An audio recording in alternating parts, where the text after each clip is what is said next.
Welcome to Relationscapes, where we map the stories and ideas that shape who we are and connect us with each other. I'm journalist Blair Hodges, and our guide in this episode is author Anne Pinkerton. I really did actually learn to appreciate that the risk was worth it because he had the most extraordinary time. And I'm deeply grateful he had an extraordinary time while he was here. That's what you want for someone you love. You want them to do the thing that makes them feel the most whole, the most spiritual, the most alive. I mean, the weirdest thing about David being dead is he was one of the most alive people I knew. It doesn't square.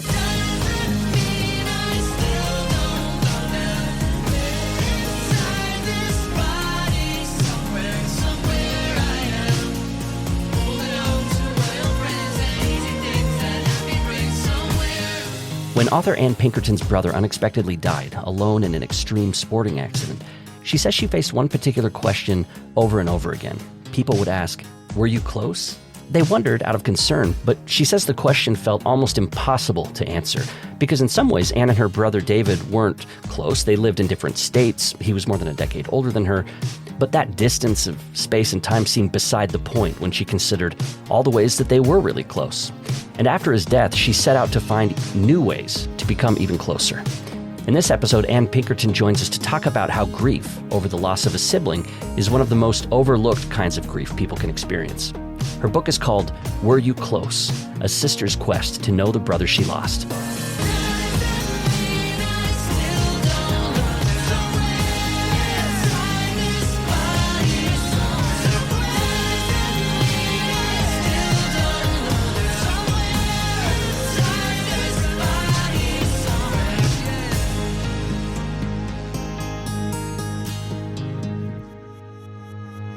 Anne Pinkerton, welcome to Relationscapes. Thanks so much, Blair. Your book is called Were You Close? And you took this from one of the most common questions you say you're asked by people who find out that your brother died.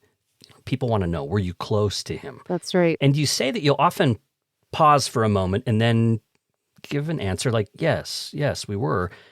But you also say so much happens in that pause, in that moment before you say that. There's so many things that could go through your mind. So take us to that pause and let's stretch that out and talk about what happens when that question is given to you. When that question happened early on, it was a lot harder to answer than it is now, certainly after spending so much time thinking about it. But I think what bothered me about it the most was that I don't think it matters.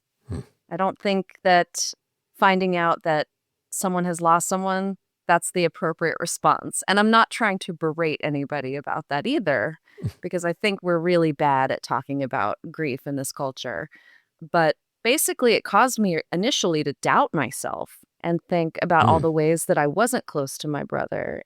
Give me some of those ideas. Like what would go through your mind about feeling kind of distant in a way? Well, I thought about the fact that he was 12 years older than me. So we had almost a whole generation between us. And certainly growing up when you're kids, that might as well be, almost an adult as your older sibling. And in some ways, he was quite kind of uncle-y to me, as well as sibling-esque. I think also because I moved away from Texas where we grew up and I ended up in Massachusetts where I live now. We had a geographical distance. I didn't talk to him that much, even though I loved him like crazy and was always really, really happy when we did talk. But I didn't really know what was going on with him all the time. So there were ways that we weren't close in some sort of traditional way that other people would have recognized. But of course, siblings are close by their family of origin and growing up in a household together and all those kinds of things. And we were really, really quite loving towards each other, and he always looked after me. So there were plenty of ways that I considered us incredibly close, and he was certainly the sibling I was closest to, but I still questioned it.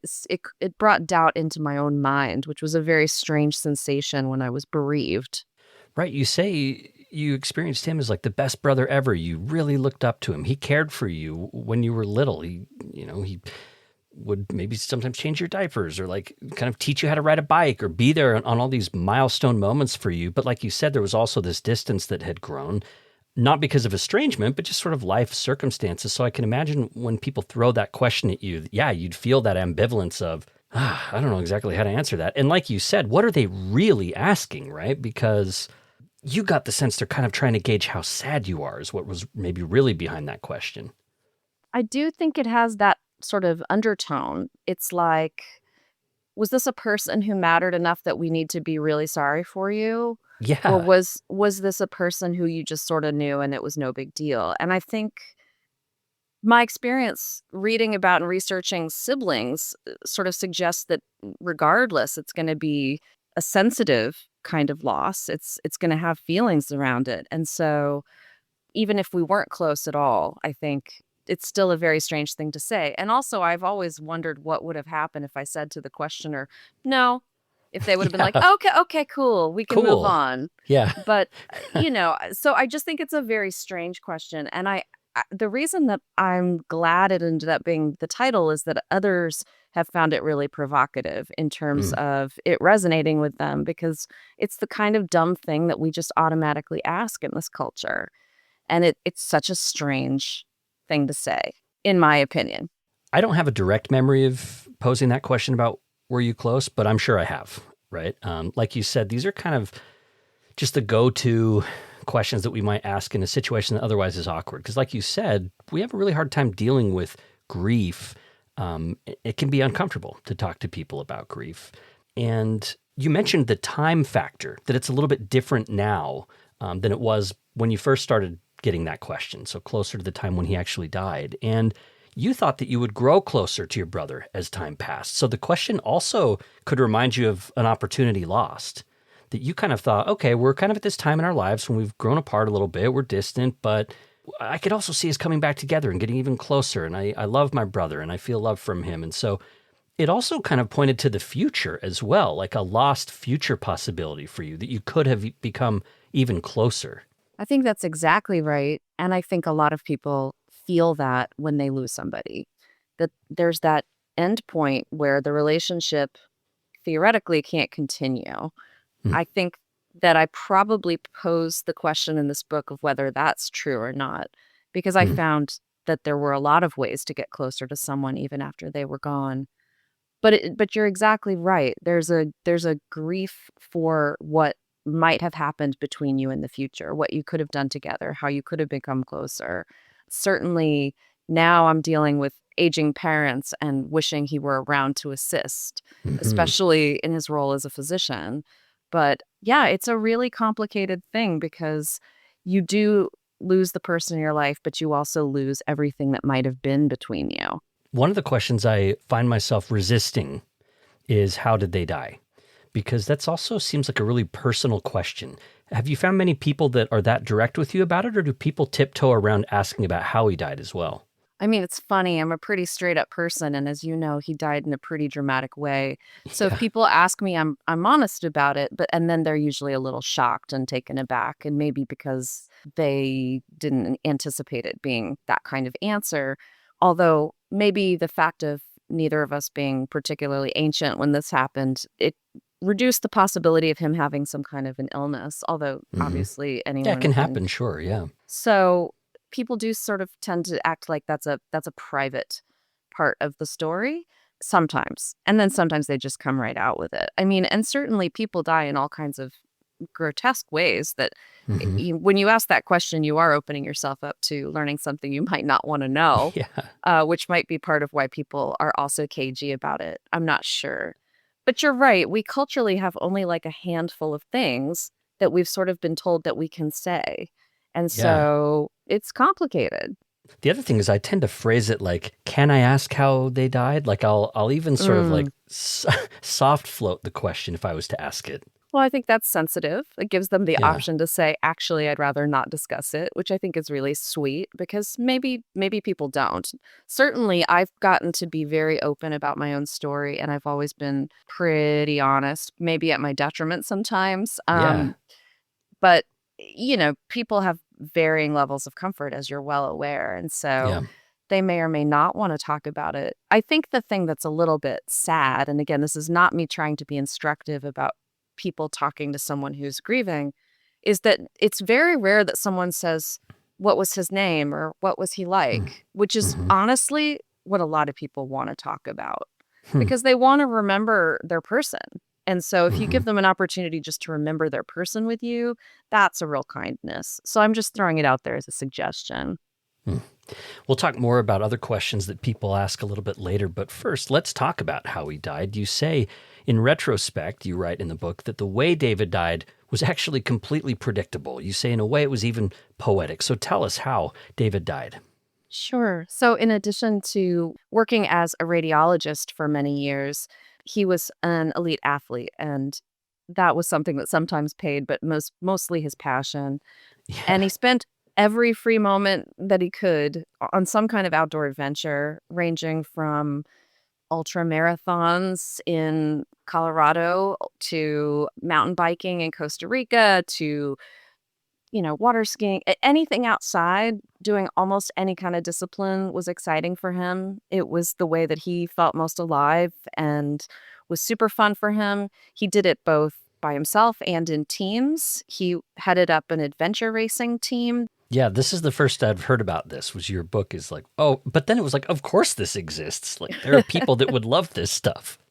So I do sometimes tell people that adventure racing is a little bit like a triathlon on steroids because it Yeah, invariably includes a whole slew of different outside disciplines. So it could be mountain bike racing, it could be running, swimming, kind of classic things, but it could also be a ropes course, it could be horseback riding. Literally mountains. the kinds of things that people come up with are it's very entertaining. Yeah. They're very ambitious in making things as challenging as possible. The other difference is that you're doing it on a team of 3 to 4 people, that I think are always required to be co-ed, though that has a variety of meanings at this point, Hmm. that they usually take a week or 2 and require a lot of orienteering through the wilderness. So it really requires a giant skill set from the teams to get through. A lot of adventure racers, I think, would suggest that just completing a course is its own accomplishment. Hmm. So the race part is certainly competitive, but it's not always the goal for everybody because people drop out for all kinds of reasons that Yeah. you can imagine, weather, injury, exhaustion. They're very challenging. I suppose they have a little bit of Iron Man or something thrown in there too, like the things people hear about more. But he found them absolutely thrilling and planned for months and trained and, plotted courses and had maps and coordinated his team and all that stuff, which led us up to him sort of at one point acknowledging to me that he wanted to do some more solo stuff, which is not a diss on any of his teammates who he adored, but that he also liked doing things on his own at his own pace. Yeah, and he wasn't married, so that he liked having friends and close relations, but he also did like time for himself as well. Yeah, for sure. And I think that he also just had sort of an independent streak. Hmm. So his last quest that he'd taken on, which again goes back to this question of were you close? I didn't even know he was doing Yeah. this little thing of wanting to climb all 54 or 58, however people count, of the 14,000 foot plus mountains in Colorado, affectionately referred to as the Colorado 14ers. It's kind of a big undertaking, and I didn't even know. It was kind of Yeah. like David's doing another thing. Literally every time I got together with him, it was what's the latest adventure because it was always something. Yeah. So he had checked off, I guess 37 of the mountains by the time we get to his last day, during which he, at a blinding pace, apparently from the few people who saw him that day, took on 3 peaks, which is a very significant undertaking, as you can imagine, even if you aren't a competitive athlete or hiker. Um, Yeah, I might hit 3 in a year. Not I think if I not hit in a 3 in a day. year, I would feel extremely accomplished. Yeah. Um, Interestingly, It's people who knew amazing. him, they felt really strongly that he was fit enough to do it. Yeah. And I think that the hardest part about the story is that he was alone when he Hmm. had a fall. So nobody Mhm. knows whether he got disoriented, if altitude was a factor, if there was a storm. Like there are any number of theories about what might have happened. There certainly was some weather that day, but he was really a good, prepared, smart, well-conditioned person who was actually ready to do that and somehow still fell. And it's not unusual that professional athletes have accidents. I mean, this is part of the deal, and it was part of the deal that at least conceptually he knew, because we Hmm. had talked about that a little bit too. But he fell 200 feet and died instantly, and then went missing for 2 days, which was also excruciating. And I think about people who never find someone who's gone missing and how absolutely agonizing that must be, because those were like the longest 48 hours of my life. Mm. And while the outcome was terrible, it would have been, I think, that much more arduous to deal with if we didn't have any resolution at all. So it was a very intense experience, and has taken a very long time to process. But certainly the book was part of that. And you found out before he was found. So all you knew was that he had some sort of tracker device on him, and that stopped moving, and he hadn't contacted people that he was supposed to get in contact with. So obviously he's missing. Search and rescue goes out. There are people looking for him. Your mom is the one who has to go out and identify his body. And you describe her experience there. And she said that in terms of how he died, technically how he died, that a rib had pierced his heart. And she talked about seeing him, and she described his body as being in such good shape. His head looked perfect, she said. Now, later on, there's questions about whether that could be right or not, whether her memory was as clear. But to have that kind of conversation with your mom, what was that like? I think because that happened in the immediate aftermath, I've had to think about the fact that we were so in the immediate aftermath. I don't think that it's easy for people to always sort of cognitively acknowledge the gravity of everything that's happened, because you're just trying to survive. So Mm-hmm. she was actually very reporter-like and Hmm. and rather unemotional, which the reason I give the caveat about being in the aftermath of something so shocking and sudden is that it's not the way that most people would behave if they had time to think about it. But she was, Right.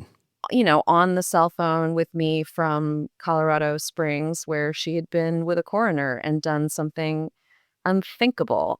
Um, Naturally, people do have to do this. That's a reality for some of us, and my heart breaks for her having had to have that experience. Um, but yeah, it was very strange what happened to us. That there were moments of falling apart, and there were moments of we've just got to figure out how to keep moving. Hmm. And so I think in a way that really kind of drew out a lot of the mourning process, because Hmm. there was so much kind of, it's a lot of what I think gets referred to as death admin in the immediate aftermath, that isn't very, it isn't spiritual, it isn't good feeling, it isn't sort of cathartic in the way that you wish it would be. It's very much like, we have to figure out what to do with a body now that is in Hmm. another state. Like, and having to do that when your heart is broken is so strange. I mean, it was really kind of surreal in the immediate, because I don't think any of us had any way of knowing exactly how to deal Hmm. emotionally at that moment. Yeah, especially when it's so unexpected. You talk about how absurd it felt that a memorial had to be planned, like all of a sudden, like this just has to be done. And you kind of got into some tense conversations with your brother Tommy when you spoke with him about the memorial service. Take us to that conversation where you're talking to Tommy about the memorial service. Yeah, I remember very vividly talking with him about what we would want to do and how we would do it. And I had ideas and I had opinions about not doing a traditional church service, because my brother wasn't religious. And Hmm. just the year previous, we'd been at our grandmother's funeral, and he'd thought it was very stodgy, and Hmm. it just wasn't him. It's not to judge what anybody else wants to do, but I felt really strongly, because he was such an extraordinary person and had such a different kind of life, that it seemed only natural that we would try to do something really extraordinary in his honor, which of course is a very tall order when you're Hmm. dealing with all of that other stuff that I mentioned. But I think I was angry that Tommy was saying he just wanted to get it done, Yeah. which is something I've heard from other people in my family and around me since then, when somebody has died, especially if they've died suddenly, it's like, we need to get over this. We need to put it past us, which of course isn't how it works emotionally and psychologically. But there is, I think, a temptation to believe that somehow if you go through this ritual, this rite of passage that we've created for ourselves to acknowledge somebody's life and death, that somehow then you can just clean your hands of it and move on. So Tommy was saying we had to just get it done. And that meant taking the sort of path of least resistance, which meant using his and David's stepmother's church. Now, in retrospect, I'm deeply, abidingly, endlessly grateful to Sarah, their stepmother, because she was so able to cope when the rest of us were falling apart. I think she was just one degree of separation away, so it helped her kind of manage things better. She's also just a wildly competent human being. But she offered the use of her Unitarian church and her minister, and it seems strange because we didn't know them and my brother had no relationship to them. But I have to say, in the end, it turned out great because Unitarians are actually very chill, very cool, left of center people who are happy to do a non-traditional ceremony. So it ended up being actually very beautiful. But I had this fantasy that we needed to do some kind of giant outdoor tribute and, that was going to be very David branded. As it ended up, it was very Yeah. David branded in the end anyways, which is all detailed at Yeah. some length in the book. I thought it was cool that they had the bike there, for example, like his orange bike. Yeah, that was part of what was very special and also kind of eerie about the whole experience is because he was Hmm. cremated, there wasn't a body to be brought into the church. His ashes were certainly there, sort of, symbolically to just represent. But even more deeply symbolic was his orange bike, which was the last mountain bike that he had and that had been recovered by his teammates on the mountain that day. Or I guess he ditched it that day and they found it a little bit later. Um, but yeah, that was wild seeing a church altar that was holding a mountain bike. So that part was very much on brand. And you wanted to take some kind of part in it, but being at a distance, you were kind of given an assignment to read something. And this is another thing, like where at the time in that moment, you were unsettled by that. But in this case, fortunately, it actually turned out kind of beautiful. So tell us a little bit about the little part that you played in the It memorial. did. I mean, I think this was part of my brother Tommy, my surviving brother, sort of giving me grief about being so far away, is acting like somehow I couldn't actively participate because I was many states away. So when I arrived, I was sort of told that I would be reading an excerpt from The Little Prince by Saint Antoine d'Exupéry. My French is terrible, excuse me. Um, but he I always called him Exupri, Exupéry. so you're Okay, fine. that guy, the Yeah. Little Prince guy. He wrote this beautiful book, but I didn't understand how it related to my brother. I didn't understand Hmm. why I was being handed something instead of being asked to do something. I'm sure a lot of families get into this. And you like to write too. Like you write Well, yourself. So true, although it was certainly less a part of my identity then because I was just writing for work. I wasn't writing personally as much then. Um, but anyways, my then sister-in-law Allison had selected a passage from The Little Prince that was extremely beautiful that had to do with the little prince and the fox having an encounter and talking about the color of the wheat and how it reminded the fox of the little prince's hair. And it was actually so beautiful that in the moment, that was where I kind of lost it in the service, because hmm. I thought I was going to just be doing this sort of anesthetized thing that I was told to do. And it ended up actually really hitting me hard once I read it because Hmm. it is very poetic and very beautiful. And so that passage is reproduced in the book too. Because I guess it's about finding those things in the world that remind you of your person, which has actually Right. had great lasting value for me. There are all kinds of things that remind me of David. I'm literally daily, still 16 years Hmm. later. So it was a very sweet moment in the end. And then your family had to decide what to do with the cremains. And how did you get together? How did you decide what to do? I think it's interesting. Because my brother had not talked to us about it. We didn't really even know. And this is where I really find the the acknowledgement of how tight teammates are. This probably goes the same in bands and things. But anyway, his adventure racing team Mm. was very tight and spent all these zillions of hours outside doing arduous things together. I mean, exciting, thrilling things that were super dangerous. But they also talked about how dangerous it was. They talked about people that they had lost. They Yeah. talked about how various things happened. And I guess my brother told them he wanted to be cremated, and that one of the coolest things he'd Mm. heard about was a friend's father's ashes had been taken around to various wild places and been scattered all over, um, which made so much sense for David because he, as I mentioned, loved to travel, loved to be in different places. And so we spent a very interesting afternoon divvying up my brother's cremated remains into various parcels so that we could hand them out to our closest family and friends so that they could take them all over the world. And it has happened. And I've heard a lot of really interesting stories in the years following about where my brother has ended up. And I think he would actually be really tickled that we took that approach rather than interning him somewhere that he would be stuck. So it's been really kind of cool. I've taken ashes to various places that are important to me, and he's even ended up on a couple of other 14ers with his teammates. So it's actually been a really nice way to remember him and to provide some kind of a tribute that again is more extraordinary in the way that I think my brother was extraordinary. You've also found it important to have kind of a place where you can go because since his ashes are scattered around, there's not like a set place where his body is, right, that you can go visit. But there is a memorial bench. Maybe tell us a little bit about that. Yeah, and some things have happened since then with that bench, which are very strange. But in the book, I Oh, talk. Yeah, I'll give you an update on the bench if you like. The bench, yeah, for sure. I think lots and lots of folks will recognize the memorial bench as something that they've seen in parks and various places in cities where somebody has paid to have a little plaque that says that it's in honor of somebody.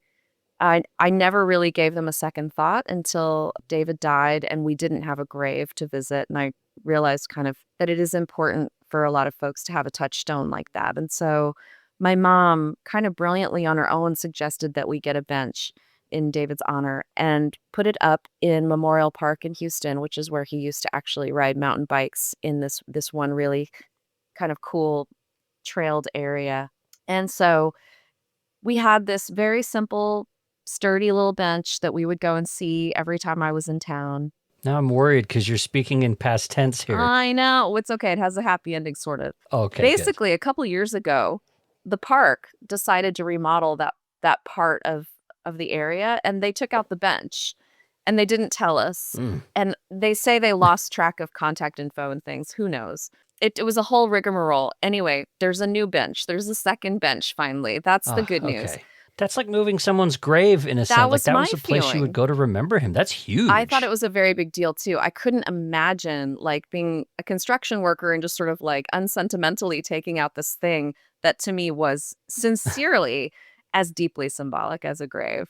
Right. So, anyways, just in the last 6 or 8 months, Mom and I worked with the Park Conservancy to actually get a new bench installed, which they were very apologetic Okay. and they Oh, had good. saved the plaque from the bench at least that had been put in some file somewhere. It was all very weird. Wow. Yeah. That's really weird. They're like, here, put this in the filing cabinet, Billy. I Okay. mean, these Like, are the kinds of things what? that you just learn. That's nice because like the plaque is the same too. So, Yeah. you still have that physical thing. I really think physical things can make a big difference for some people. People process grief in a lot of different ways, but physical objects I think can be really important in how we process grief and remember people who've died. So, I totally agree. And I was super sad about the bench. It's even in a slightly different location now. So it's taken a little adjustment, but they did their best in terms of accommodating us. And I do appreciate them for that. So we still have a place to go visit now, which is much better than the couple of years where we were wondering what the hell happened. wow. It took a couple of years? Well, in fairness, people sometimes don't deal very quickly, i.e., Mom. Okay. Okay, good. All right. We're talking with Anne Pinkerton about her book, Were You Close? A Sister's Quest to Know the Brother She Lost. So, Anne, in the months after his death, you say you started to feel this kind of remarkable lack of fear all of a sudden, this newfound urgency about life, that things didn't really start getting back to normal for you. And I think some people expect grief to maybe, how do I know that I'm getting over my grief? Is like things are getting back to normal, things feel like they used to. That's not really how it works for a lot of people. And for you, it was this new urgency. Talk about those first couple of months, what was going on in your life. Well, I was 35 and David was 47 when this all happened. And I think when you think somebody's going to be with you for the rest of your life and they're suddenly pulled out from under you like a rug, you have a real tendency to analyze whether where you are in your life is where you want to be, if you're doing what you want to be doing, if you're taking advantage of everything you should be. The urgency came from recognizing for truly the first time in my life that anyone can die at any time.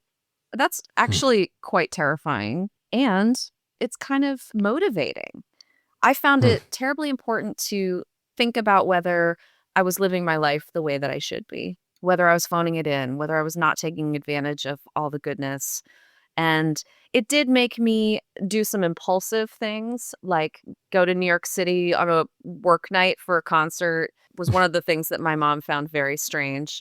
But it was like, if I don't do it now, will I ever do it? It was what actually maybe got me to write this book ultimately. Was I wanted to re-embrace my personal writing, and that was huge. I mean, I recognized the possibility that I might not have done that otherwise. I mean, I'd give it all back to have David, but there were a lot of really kind of cool things that happened about it. I stopped settling at a job that wasn't making me happy. Probably should have left my marriage right then, which is something that crossed my mind, but ultimately did it. So it did motivate me to make some really substantial shifts, and it helped me to take advantage of some things. I talk in the book about going back to grad school, which I never anticipated doing, which is not to say I racked up some list of like these great life accomplishments because my brother died, but I did take it very seriously that we're all on limited time here. Yeah. And that I consider this experience of life very precious. And I want to make sure to do cool things with it. I want to not come to the end of my days and think that I should have done something differently. Because if I can say anything about David's death at 47, I can say that guy lived more than most of us do in his 47 years. So I guess I took away that I really want to be able to, I'd say, look back. I don't know if you get to do that when you die, but that I would like to at least know that I sort of made sure to suck the marrow out, or whatever it is, the carpe diem of it. Yeah, like seize the day sounds so cliche in some ways, but like, yeah, seize the day. I really appreciate how you point out that you weren't necessarily making these choices because your brother died or that like this was the main thing. But I think so many of your choices after that point had the shadow of his death sort of hanging over them. So I think, whether or not we could really figure out in your personal psychology about like why exactly you made these decisions, what we can say for sure is that so many of those big decisions were informed by what you saw happen to your brother. 100%. And I think when I think about risk and his risk taking, I think it pushed me to take my own risks. Obviously, they're very different risks. They're not generally going to be quite as, at least bodily endangering. But there's something about publishing a very personal, very honest memoir that is actually pretty risky in some ways. And I'm not trying to quite make the parallel between climbing mountains and that, but there's something about doing what you've always wanted to do. And in my case, it was like I really, really wanted to do some serious writing that was my own. Yeah. And and other things have happened. I wanted to have a better relationship. I'm on my way. I wanted to play music again. I'm on my way. There are a lot of things about my personal experience that I think did change for the better, because I was like, I'm going to be afraid, but I'm going to do it anyway. And that's very much my brother. He was not particularly afraid and he did all these things. And I just feel like I don't want to regret the things that I didn't do. Let's talk more about your writing. So loneliness is starting to set in for you after his death. You're feeling disconnected from your partner at the time. It's almost like he's like, well, feeling like you're not getting through your sorrow quickly, or that there's some disconnect there in your personal relationship. And you got advice from someone to try this bereavement writing group, which you're kind of hesitant to do because you're like, I don't know, is this going to be some kind of like religious-y thing? Is this like touchy-feely. It's not really your thing, but you were also interested in writing. You had reasons to hesitate. But again, speaking to this newfound courage, you went anyway.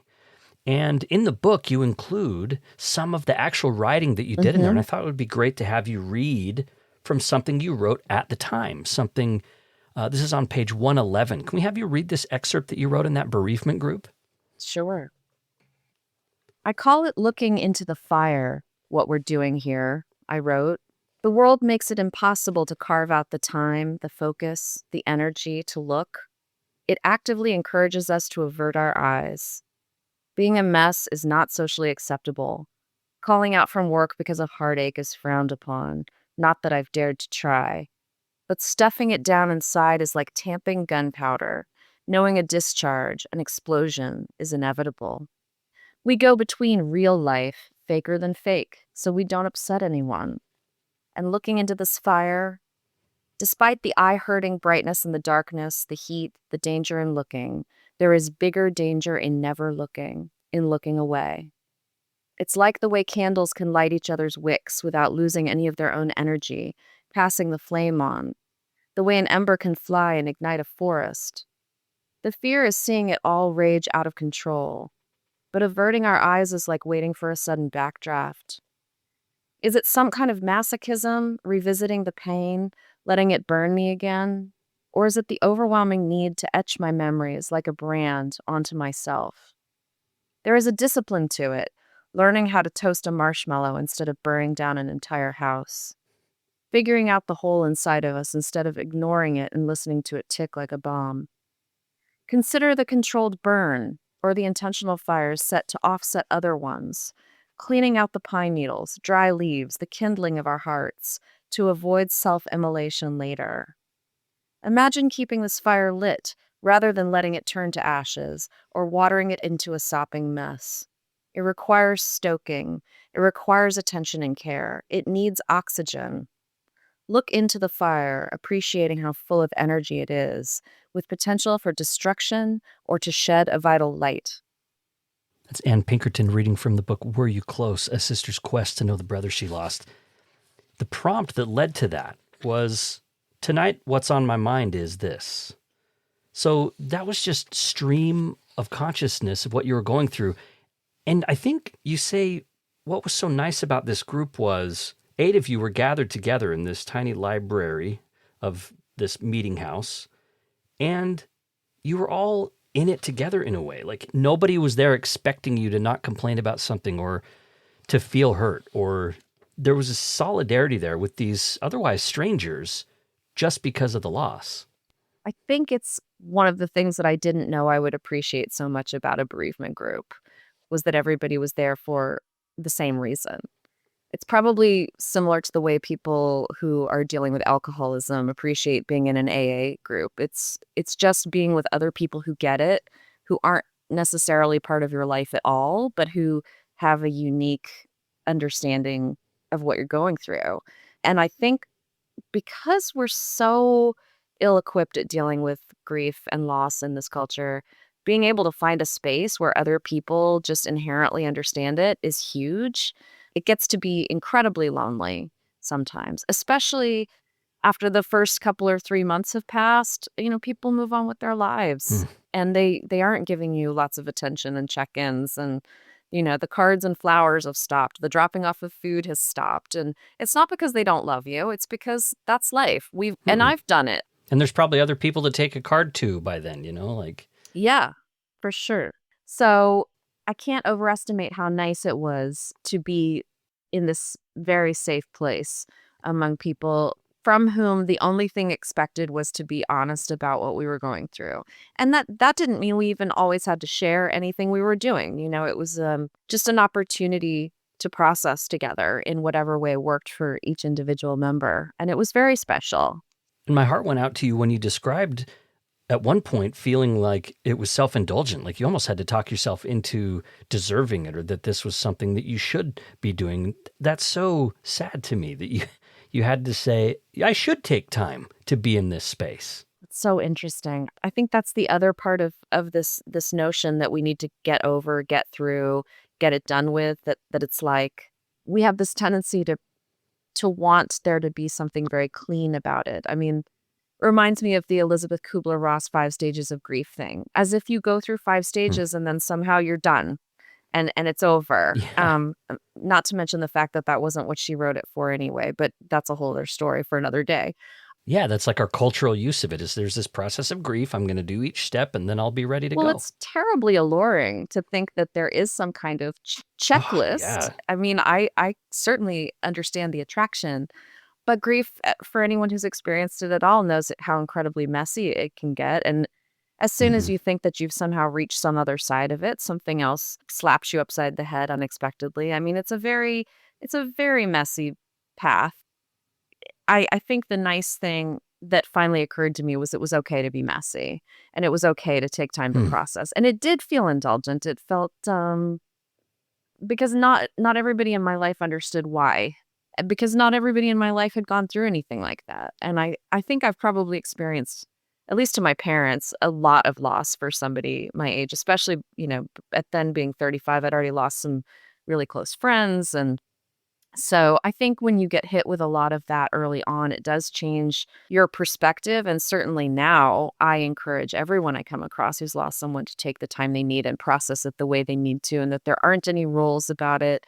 And I try very hard to give people permission to feel their feelings around it and do whatever works for them because it's a very, very challenging thing, and I think if you do look into the fire, as I suggest, instead of trying to avert your eyes, you can actually come to some real revelations about yourself and your life and what matters to you and have some clarity through that process. So, I'm a real big proponent about taking the time now. Yeah, and as you're staring into the fire, you're also not just attending this group, but you're reading up on grief. You're looking for people to connect with and for ideas to connect with, and you're looking for psychologists and specialists who might be able to help you deal with your pain. And you found that it was kind of tricky to track down books that were about sibling loss in particular. And I actually encountered the same problem when I wanted to find a book to talk about on the show. And this is how I found your book. Yours really stood out, but it was hard to find. And you say it was kind of the same for you when you were trying to find something to read. Absolutely, it was, and that was part of the lonely feeling. I think when people again, got past that initial moment, I realized I couldn't keep leaning on people and this was before I found this bereavement group, which was so great. I'd go to bookstores and just ask clerks, like, "Are there books about losing brothers and sisters?" And they would look at me so blankly, and I looked online, and I could find very little, and I mean, and when they looked at me blankly, they also were surprised that they couldn't think of anything. Right. We would go to self-help sections and memoir sections and this and that and would find all kinds of stories about people losing spouses and parents and children and even grandparents. And I thought, that's all totally valid, but where's the stuff for the siblings? Hmm. And I realized once I did start reading about sibling relationships and sibling grief that there just aren't that many people who research it and that there haven't been that many stories told about it. That has improved over the last few years. There are more books I can recommend to others. But there's this concept that was coined by Kenneth. Oh God, I'm going to get his name wrong right now. Doka. Kenneth Doka. Thank you. Of disenfranchised grief, which is the sense that you're not getting the acknowledgement or validation about what you're experiencing in your loss that someone else might. Yeah, this is a light bulb moment for me. I remember his name because he's describing what you experienced, which is a loss that's not widely embraced or understood by the broader public, by many people in your life. And it leaves people feeling inadequately consoled because it's kind of lower on this hierarchy of loss. This disenfranchised grief is grief that's not recognized and embraced for what it is. So I wanted to hear from you about that hierarchy. What did you learn about that hierarchy? And this was fascinating to me. You saw it happening in the other questions that people would ask you about David when Mm, they found out that he died. right. Anyone who knows me knows this phrase hierarchy of grief because I'm so obnoxious about it. But I think it's because you already feel like garbage because you lost someone so important to you and then someone wants to act like it wasn't that big a deal. Yeah. So the hierarchy of grief goes children are the worst thing in the world to lose. I'm not going to argue with anybody about that, especially since I don't have children. And I know that that's a huge, unimaginable thing for most people. And my heart goes out to anyone who's had to deal with it because it must be pain beyond reason. So I'm here to Hmm. validate everybody's grief. The thing about siblings coming below grandparents on this whole thing is just stunning. Right. So I didn't have a lot of people say like, oh gosh, your brother, or that, that must be terrible. I instead would get almost immediately, was he married? Hmm. Did he have kids? Hmm. How's your mom? Hmm. And that's sort of the way it went. And I didn't actually know that I wasn't alone in finding that line of questioning so heartbreaking until I spoke to Tommy, my surviving brother, and I said, Yeah. do people ask you, was he married? Did he have children? How's your mom? Because Yeah. Tommy's like, how did you know? he burst into tears. And I don't know that we've ever seen each other as well as we did in that moment because we had experienced such an alienating thing exactly the same way. Mm. Because you want to say, but I'm standing right here. He was my brother. He was my brother. Yeah. And you want to be able to own it. And it's not that all those other family members don't matter, No. obviously, No. but it's a way of sort of, it makes you feel absolutely invisible. It makes you Mm. feel like somehow you aren't even part of the picture and that you're just Mm. representing your family. You're not really part of it. The strangest thing happened to me while I was reading your book, and I actually sent you a picture. We were down in Kanab, and I took a picture of the book down there because it's this beautiful sort of desert landscape, and I just thought it's the kind of place that I'm sure David would have loved, and so For I just sure. wanted to send you like his book down there. Like David's still on the move; he's out here. And that day, I had dropped my wife off. She was going to do some canyoneering with this group that she's a part of, and I had a couple minutes to spare while I was dropping her off, so I popped open Facebook and I saw the very first post. And I don't really know this person. I'm Facebook friends with more people than I know. But I see this post from a woman whose husband just died. And she's posted these family pictures. She says, we took these pictures a week ago and my husband died. He died in an accident similar to David. Wow. This is, while I'm reading your book. And even in that moment, my mind first went, it was like clockwork, right to the kids. I'm looking at the picture and I'm thinking like, all these poor kids. And I'm thinking this poor wife. And then I'm like, wow, I'm doing it right now. Like I'm actively reading a book about how, but it did make me wonder at that moment, I wonder if he had siblings and I wonder how they're doing. Because like you said, this hierarchy of grief is just baked in. I experienced it while reading your book. Well, in fairness, it wasn't his sister in front of you right then. So Sure. you get some pass there. You were looking at the wife and children, and certainly they're a huge deal. That's a chosen family too. Absolutely. But I'm grateful that then you thought about whether he might have had some siblings out there. So, But I thought about his friends too, because I thought about oh, with yeah. David's team, like they were sibling-ish, right? Like I think friend loss can be this way. I think for people who aren't married and have a very close friend who dies, it's just as hard as losing a family member, but we don't have like work policies that are going to be like, oh, go on bereavement leave for your friend or for your brother or whatever. Oh, for sure. And I think friend loss is right up there because, again, those are your chosen family. Those are people who are just as Mm-hmm. important to you. You just happen to not have blood relation. And yeah, actually, bereavement policy is a big one for me, too, because talk about hierarchy of grief. They're going to give you more time for Yeah. the people that they deem the most important in your life. Full stop. Like, there's no nuance to it. Oh, and David had a girlfriend at the time too, right? So like, how does she fit in? If they Yeah. ask you, like, is David married? You're like, well, Right. he had a partner, like, He did, and they were really, really tight and very loving, and he was really close with her kids, and, it's been a very strange experience to try to keep up with my dead brother's former girlfriend's kids, but, like, this is how life goes, Yeah. that there are all of those connections that aren't those sort of direct familial things, and maybe because my family tree is so splintered anyway, it's never been particularly hard for me to imagine having these tendrils of connection with people who aren't technically related to me. But yeah, I think friends are huge and very much overlooked, and they can be just as close as anybody else. Mm-hmm. See, we come back to that question of closeness and what it means. How do you define it? Yeah. I mean, I think the thing you wrote that really hit it home to me was that people wouldn't ask a bereaved mother if the child had any siblings. Like, that's not the question that comes to mind. But if I find Mm, out that someone's sibling died, I do wonder, like, oh, did they have kids? Did they die? But we're not asking a bereaved or a dad. Where's dad on the list? You mentioned how people go straight to, oh, how's mom doing? totally. Well, it's going to be devastating for fathers too. So, Great point. but when you said that, like, people don't ask a bereaved mother if the child had any siblings, I was like, ooh, yeah, that's Right. exactly right. Well, and it's actually been incredible to me to get some readers, people I didn't know, who've reached out and said this book really helped me understand what my kid is going through who lost their brother or Hmm. sister, which I think is Yeah. massive. That means so much to me. So there are even if the moms weren't asked, the moms were thinking Hmm. about it. Yeah. Yeah. You almost can't not think about it if you're in that family situation. Totally.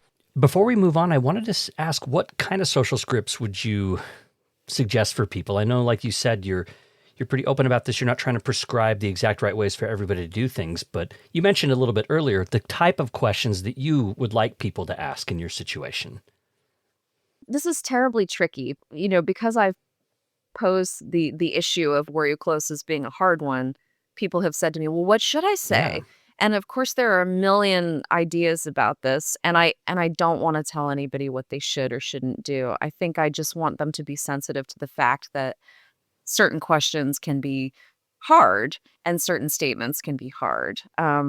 I think the only absolute no-no in the world that every grief studier, poster, writer about I've dealt with says is don't say at least. Mm-hmm. People loved to say at least he died doing what he Mm-hmm. loved. Yes, sure, that's something. But every time you say at least to somebody, it minimizes their experience because and they're doing what we all do, at least in American culture, of trying to somehow put a silver lining on the thing. Mm-hmm. I guess I would suggest to not undermine how sucky it Mm-hmm. is. Just be like, this is terrible. I am so sorry. There's nothing wrong with that approach as far as I'm concerned. Granted, I am one individual, Sure. but I think having somebody try to make death prettier, easier, nicer, quicker, that's all very difficult for the person who's going through it. So Mm. I think if you can at least acknowledge, like, this is awful. I'm so sorry it happened. Sometimes that's enough. Yeah. The thing I have to resist is not trying to rush them past what their grief is to make myself feel a little bit better, because it's hard to be with someone in pain and to let them have that pain. I just want it to go away, in part because it makes me feel also uncomfortable. So sometimes that's the impulse I have to resist. Is I'm not here to push them through the grieving process or tell them what it needs to be. And sometimes, like you said, the best thing you can do is just say, that sucks. That really sucks. And if that person that you're talking to is going to be in your life for a while, or their close friend, then you can have those other conversations about, hey, tell me about David. Like, what was he like? Like, I want to know more about this guy. This sounds amazing. What kind of stuff was he doing? This is, wow. You describe in the book, you kind of became this armchair adventurer yourself. Like, you wanted to know about what was he doing in his life? What's going on here?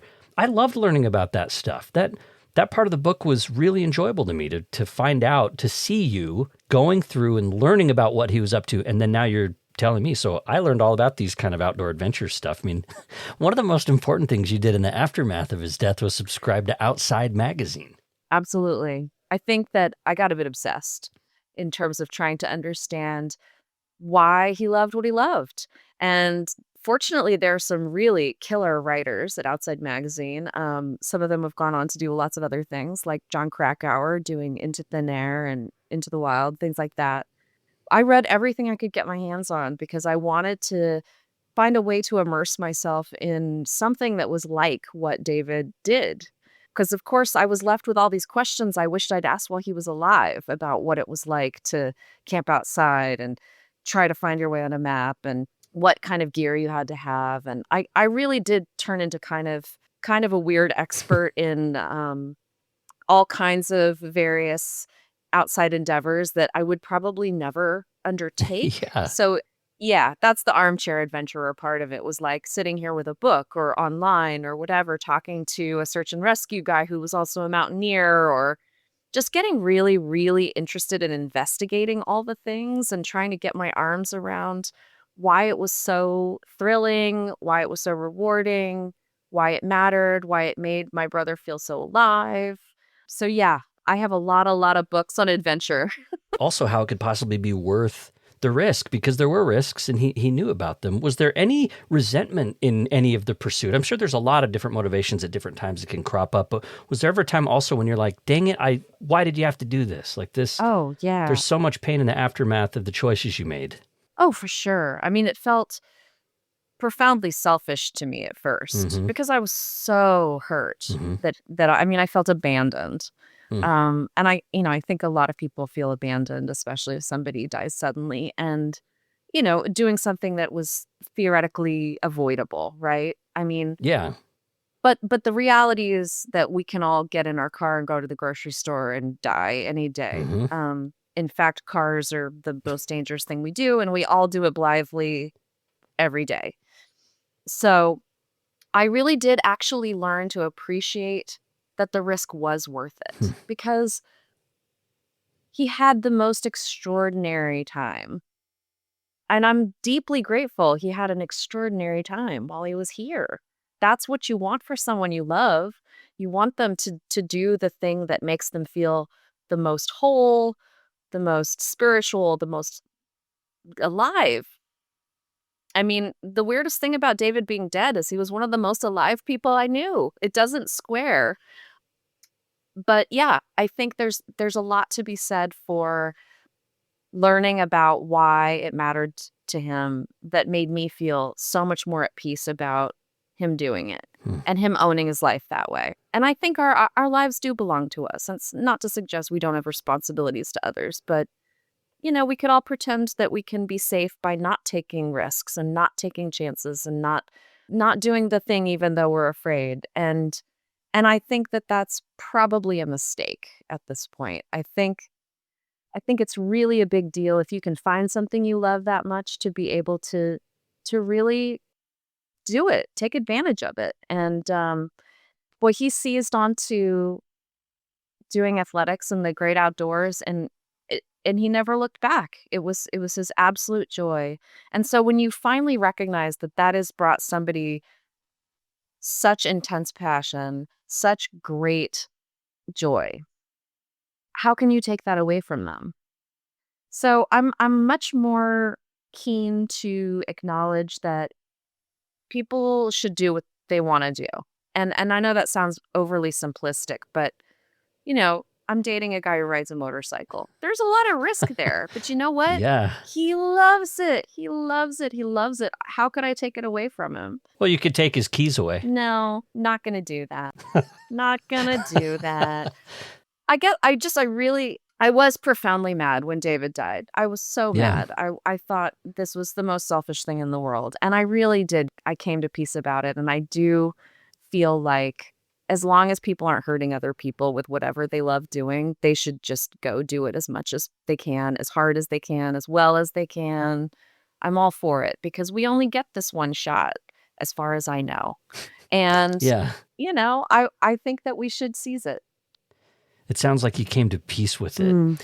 In the process of learning about David, you weren't just reading articles about what he was doing, you were also seeing information about him. You found online communities that were discussing him in particular. And I had a little bit of almost like envy about this because my dad died when I was like 15. I would have loved to happen upon some discussion about him and like from work colleagues or from, people that he did stuff with. And there could be upsides and downsides to hearing what people would have to say about somebody after they die. But I loved seeing you kind of online, going to these places where you could see what people were saying. And sometimes it was technical, like people just trying to figure out what happened to him. Okay, because this is part of what they do as these adventurers, is figure out how to survive and how to do it right. And then other people that knew him and that really had wonderful, fond things to say about him. And you got to experience some of that community that he'd built that you weren't aware of at all. It's so true. And I'm so sorry you didn't have that for your dad. It was a huge gift for me because I got to learn. It was again more learning about who he was and the community that he was part of. Exactly. The outdoor adventure community is really, they're really quite something. They're very, very tight. And there were a lot of people that my brother had touched, which was really so phenomenal to discover all by itself. And yeah, I got to learn new things about him. I got to hear stories about him, or ways that people had just seen him on a path, or that he had stopped and like helped them bandage a blister or something, because he was always a doctor first. So yeah, it was really, really meaningful and powerful to be able to kind of get more of David in the aftermath. I mean, that's the other thing about that, is I got very hungry for pictures, for stories, for anything else that was more, more, more. I was really quite ravenous to just be able to get as much of that as I could. I was really greedy about it. I wanted all of it, and boy, the internet really did provide. And that was so cool, like, when I came on message boards on the Colorado 14ers and things like that, where people were talking about it. And Yeah. they were also really, really sad and shocked, just like I was. So, also gave me another sense of feeling less alone with it. Yeah, it was really beautiful. And it was also sort of tragic knowing that the digital footprint fades over time. That now when you Google his Mm, name, you'd have to go pretty far down in the search results. Whereas before, I mean, with this passage of time, yeah. that we lose some of these things. So it made me wonder, how do you feel close to David today? What do you do today that makes you feel the most connected to him? It's another way of asking, like, how are you close today? Not were you close? Well, I think again, a lot of times if I get scared about doing something, I think about him, and it's actually really motivating. Like, he's Hmm. still my big brother, Hmm. which is really weird since I've outlived him now in years. Do you remember the birthday when you did? Of course, vividly. Wasn't that a weird thing? The birthday when I outlived my dad was, Yeah. I don't know, it was unlike anything I'd experienced. It was so Oh, strange. it doesn't make any sense. It No. doesn't make any sense at all. Well, it's hard to not also acknowledge every day past that age then being like a profound gift that you must take advantage of, Hmm. because you are here Oh, and yeah. they are not, Oh, which I is related. sometimes pressure, but sometimes also, good. So, yeah, the math on the whole thing is very bizarre and hard to get your head around. Naturally, I do things outside. They are not as rigorous, but I hike with my dogs. I did buy a really nice bicycle during the pandemic, and I love taking that on bike trails. Hmm. They are not mountain bike trails, and they are not in the mountains of Costa Rica, but they are in my neighborhood, and things like, I live in actually a pretty big biking community, so it's been really fun to sort of ride bikes again, thinking about being a little kid and having him teach me. Hmm. So we do hike a lot.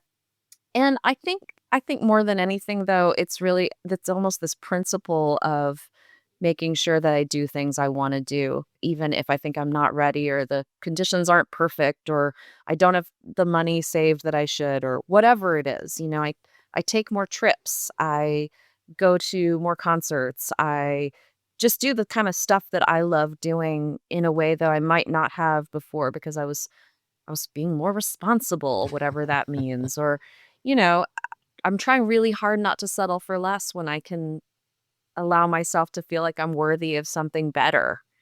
I'm trying very hard to be grateful for the time that I have, and to, I guess, in the sort of the Thoreau thing, to not come to the end of my life and feel as though I have not lived. Yeah, I feel it. That's Anne Pinkerton. We're talking about her book, Were You Close? A Sister's Quest to Know the Brother She Lost. Anne holds an MFA in creative nonfiction from Bay Path University and studied poetry as an undergrad at Hampshire College. She grew up in Texas and lives now in Western Massachusetts. All right, Anne, we always like to close with regrets, challenges, and surprises. This is a moment for you to reflect on the book itself and the process of making the book and its aftermath. So, is there anything that you would change about the book now that you've got a little bit of distance from its publication? I believe it came out in 2023, is that right? That's right. It's terribly difficult as a writer to say you wouldn't change something, because we're writers. That said, I'm much more in favor of, like, done is better than perfect, and I'm glad that the book got done and is out there, and I don't have any reason to revisit it in terms of the writing. So, no, I don't really have any regrets there. everything about it was a challenge. So that's a whole thing that I talk about when I do some workshops that I title Writing Through Loss, and I talk about how hard this work is and that we have to take care of ourselves in the doing, and also that I really believe in it because it has changed my world to process things this way. And frankly, it's changed my world to share this story with people. I started writing about David thinking that there's no way anybody else would care about my little life and my little story of my brother. And it turned out that, I hope I helped quite a lot of people feel like they weren't crazy for feeling so sad about losing their brother or sister, that it wasn't strange, that it took them a really long time to figure out how to carry that loss, that it's okay to get a little obsessed about something that you're curious about and dig in, and that you can find some satisfaction there. I think the surprises have been both good and bad. The surprises that I thought I should be prepared for did not occur, like people thinking that I was just some whiny sad sack who couldn't get over my own life experience or something. That actually never happened. The surprises were the best surprises were that I made connections with so many people. And these were readers, they were also other writers, and that it ended up, I'm working with a group of other writers about sibling loss on an anthology. And just being in a Zoom room with all of these people all over the country feels so validating to everything we've experienced. Proving there's a readership for our stories too, by all of us being there, just sort of physically present, showing that no, it's not actually just one or two people who have brothers or sisters. 80% of Americans have at least one sibling. Yeah. So it's not actually some sort of discrete, strange, tiny slice of the culture that has these experiences. It's been wildly meaningful to make connections with people. And a dear writer friend of mine asked me what success would look like for me when this book came out. And I said, if I make one other person feel less alone, I will have succeeded. And so when I get notes from people saying that they felt seen, that they felt heard, that they felt like their experience was not some isolated thing, that's everything. That's been the best surprise of all, is just how many bridges it felt like it built, how many connections it made. And that's the kind of community that I want to believe in, that we are all here for each other, and that we can console each other this way if we'll just be real about what's going on. I'm so glad to hear about that project because, like we said, there's not a ton of books that talk about sibling loss. Yours is such a good one. I feel so lucky that I came across it. I learned so much from this book, and I found so much that was familiar and so much that was new. Now, I love a book that does that, where I can connect and it resonates, but then it's opening my eyes to things I had never considered before. And your book certainly does that. I haven't lost a sibling, and I feel like I understand it a lot more now than I did before. So I appreciate you putting it out there, for putting yourself out there and taking that risk. Thank you, Blair. And thanks for talking to us about it, too. My pleasure. I love to talk about my brother. Thanks for listening to Relationscapes. I hope you'll check out other episodes while you're here. And episode 50 approaches, which is it's unreal. You can help me celebrate that milestone by rating and reviewing the show on Apple Podcasts. I got 3 new reviews in June, but I didn't get any new reviews in July. So come on, I want to see some August reviews roll in. Go to Apple Podcasts, search up Relationscapes, scroll down, click rating and review. That's where you can do it there. Or if you listen in Spotify, you can just rate the show there. It's just like a star rating. I should go check out how many we're at there, actually. I don't know. But anyways, Mates of State provides our theme song. Relationscapes is part of the Dialogue Podcast Network. I'm journalist Blair Hodges in Salt Lake City, and I'll see you again very soon.